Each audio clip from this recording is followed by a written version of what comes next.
అంబేద్కర్ ఆశయాలకు అనుగుణంగా India Prajabandhu party పరిపాలన విశాఖ ఎంపీ అభ్యర్థి అందుకూరి విజయభాస్కర్. రాష్ట్రాన్ని ఎల్లకాలం అగ్రకులాలైన కమ్మలు, రెడ్లు పరిపాలన కొనసాగించాలా?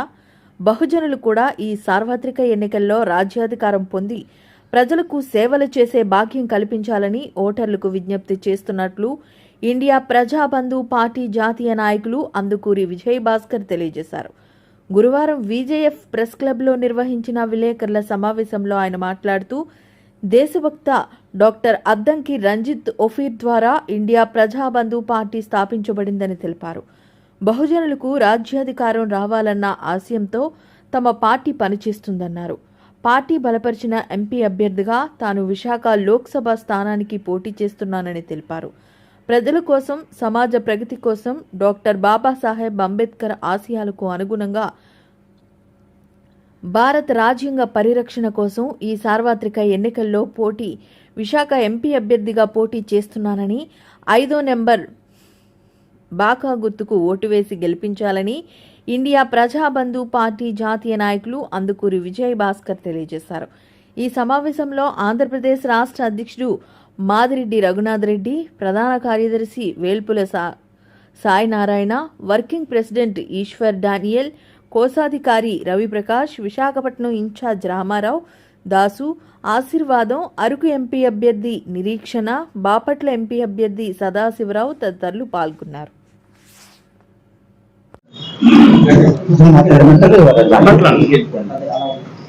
ఓకేనండి. ప్రియ పత్రికా మిత్రులందరికీ వందనాలు తెలియజేస్తున్నాను. జై భీమ్లు. ఇండియా ప్రజాబంధు పార్టీ అనే పార్టీ ఇది నేషనల్ పొలిటికల్ పార్టీ. మేము దేశవ్యాప్తంగా మరి ఈ యొక్క జనరల్ ఎలక్షన్స్ లో పోటీ చేస్తూ ఉన్నాము. దాంట్లోనే భాగంగా మరి ఆంధ్ర రాష్ట్రంలో కూడా మేము పోటీ చేస్తూ ఉన్నాము. ఇది తెలంగాణలో మరి మా యొక్క పార్టీ యొక్క ప్రధాన కార్యాలయం ఉందండి. ఇప్పుడు జనరల్ ఎలక్షన్ లో తెలంగాణ నుండి 6 పార్లమెంటు మరి నియోజకవర్గాల్లో మేము పోటీ చేస్తూ ఉన్నాము. అట్లాగే గడిచిన మరి అసెంబ్లీ ఎలక్షన్స్ లో, మన తెలంగాణ అసెంబ్లీ ఎలక్షన్స్ లో 42 అసెంబ్లీ ఎలక్షన్స్ లో అసెంబ్లీ సెగ్మెంట్స్ లో మేము పోటీ చేయడం జరిగింది. అట్లాగే ఇప్పుడు ఆంధ్ర రాష్ట్రం నుండి మరి నా పేరు అందుకూరి విజయభాస్కర్. నేను ఆంధ్రప్రదేశ్ మరి మా యొక్క ఇండియా ప్రజాబంధు పార్టీ వ్యవహారాలు ఇన్ఛార్జ్ గా కూడా నేను వ్యవహరిస్తూ ఉన్నాను. అలాగే మా యొక్క పొలిటికల్ పార్టీకి నేను నేషనల్ వైస్ ప్రెసిడెంట్, ఫౌండర్స్ లో నేను కూడా ఒకరినిగా ఉన్నాను. ఈ పార్టీ యొక్క వ్యవస్థాపక అధ్యక్షులు మరి దేశభక్త డాక్టర్ అద్దంకి రంజిత్ ఒఫీర్ గారు ఇది స్థాపించారు. ఇది 2018లో మరి స్థాపించబడిన పార్టీ. 2019 జనరల్ ఎలక్షన్స్ లో మేము పోటీ చేశాము. అనేక మరి అసెంబ్లీ ఎలక్షన్స్ లో మేము పోటీ చేయడం జరిగింది. ఛత్తీస్గఢ్ లోను, మరి మధ్యప్రదేశ్, రాజస్థాన్, ఉత్తరప్రదేశ్, అలాగే పంజాబ్, అట్లా మేము చేయడం జరుగుతూ ఉంది.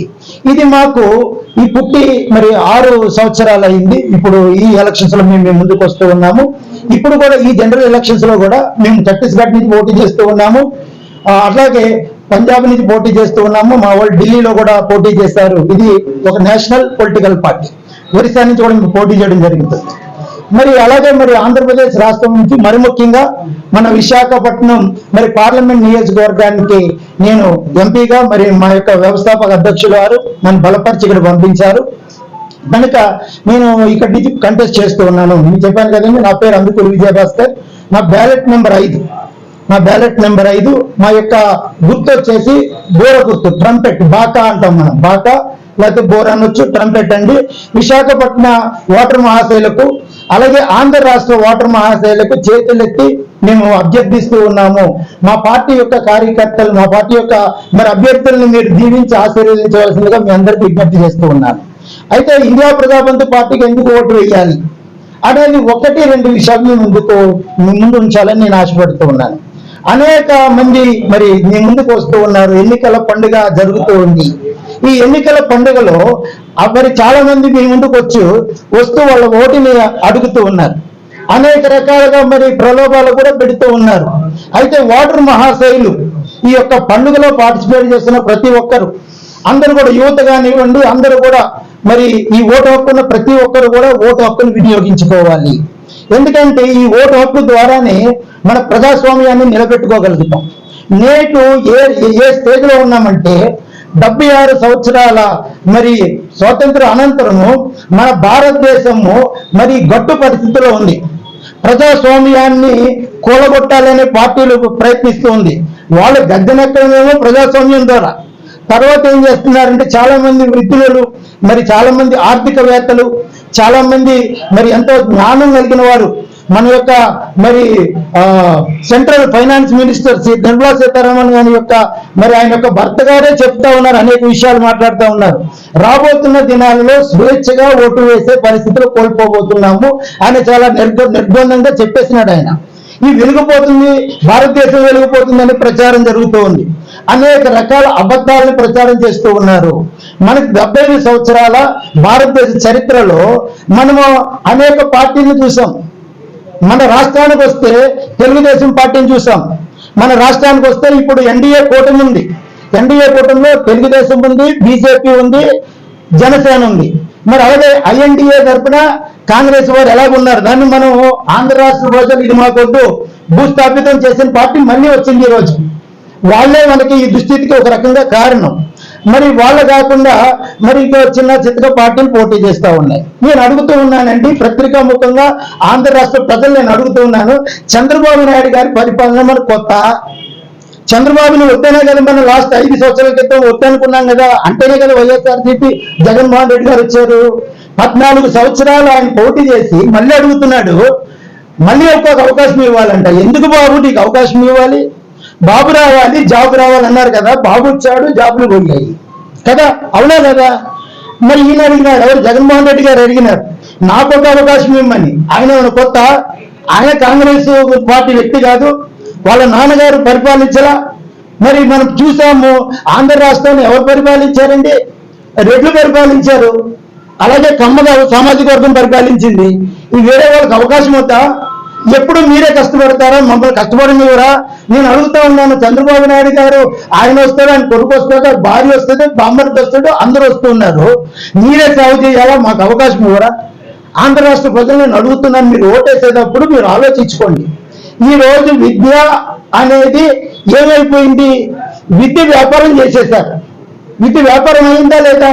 ఒకరోజు పిల్లల్ని చదివించుకోవాలంటే డబ్బులు అవసరం లేదు, ఇప్పుడు లక్షల డబ్బులు కావాలి. ఎవరి పాకెట్లో పోతున్నాయి డబ్బులు? వైద్యాన్ని వ్యాపారం చేసేసారు, వైద్యాన్ని మొత్తం నాశనం చేసేసారు. దీనికి రెస్పాన్సిబిలిటీ ఎవరు తీసుకుంటారని అడుగుతున్నా. అది చంద్రబాబు నాయుడు తీసుకోడా? రాజశేఖర రెడ్డి గారు కొడుకు జగన్మోహన్ రెడ్డి తీసుకోడా? ఈ రాష్ట్రాన్ని నాశనం చేసింది ఎవరని? కాంగ్రెస్ పరిపాలకులు కాదు. ఆల్టర్నేటివ్ లేదని వీళ్ళు ఇష్టం వచ్చినట్టు చెప్తా ఉన్నారు. ఆల్టర్నేటివ్ వచ్చింది, మీరు ఆలోచించాలి. ఆల్టర్నేటివ్ లేకపోవడం కాదు, వచ్చింది. ఇండియా ప్రజాబంధు పార్టీ మరి అంబేద్కర్ ఆశయ సాధన కోసం ముందుకు వచ్చింది. ఇదేదో అల్లాడపోక వచ్చిన పార్టీ కాదు, ఇది ఒక ఉద్యమ పార్టీ, ఒక ఆశయ నెరవేర్పు కోసం వచ్చిన పార్టీ.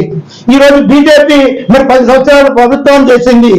ఒక్క మనిషికి ఆదాయం ఏమైనా పెరిగిందని అడుగుతున్నా. నా పేరు అందుకూరి విజయభాస్కర్, నేను బీటెక్ చదివానండి. నేను ఉండేది లండన్లో ఉంటా. లండన్లో ఉండి ఎలక్షన్ కోసం వచ్చా. అక్కడ హ్యాపీగా ఉండొచ్చు, నా రోడ్లు బాగున్నాయి, లండన్లో అన్ని బాగానే ఉన్నాయి, యూరోప్లో అన్ని బాగానే ఉన్నాయి. మరి నా దేశం ఎందుకు నాశనం అయిపోతుంది? ఎందుకు? ఎవరు దీనికి కారణం? ఈ రోజు చూస్తే ఎక్కడ చూసినా చెత్త, రోడ్ల మీద చెత్త. మనుషులకి బాధ్యత లేదు, నాయకులకి బాధ్యత లేదు. వెలిగిపోతుందని ఎంతో ప్రచారం చేస్తూ ఉన్నారు. మోడీ వచ్చి చెప్తాడు, అమిత్ షా వచ్చి చెప్తాడు, నానా కథలు చెప్పుకుంటూ పోతా ఉన్నారు.